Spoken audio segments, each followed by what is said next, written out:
সেদিন অফিস থেকে ফেরার পথে মতিঝিল মেট্রো থেকে নামতেই দেখা হয়ে গেল পুরনো বন্ধু সিধুর সঙ্গে। বেশ কিছুদিন পর দেখা। একসাথে কথা বলতে বলতে বাসায় ফিরছিলাম। একটু এগুতেই খিদে লেগে গেল। কি খাওয়া যায় সেটা ভাবতেই চোখে পড়ল মতিঝিল এলাকার বিখ্যাত একটি খাবার প্রতিষ্ঠান, দেশবন্ধু সুইটমিট অ্যান্ড রেস্টুরেন্ট। 1958 সালে প্রতিষ্ঠিত রেস্টুরেন্টটি ঢাকার এক অবিচ্ছেদ্য খাবার ঐতিহ্য। রেস্টুরেন্টটির খুব চাকচিক্য নেই। সচরাচর মিষ্টি দোকানগুলো যেমন হয় সেই ঐতিহ্য ধরে রেখেছে তারা।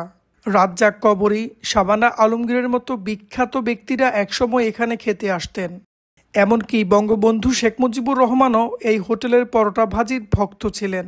6 দশকেরও বেশি সময় ধরে ঢাকাবাসীর সকালের নাস্তা খাওয়ার প্রিয় জায়গা হিসেবে টিকে আছে দেশবন্ধু সুইটমিট।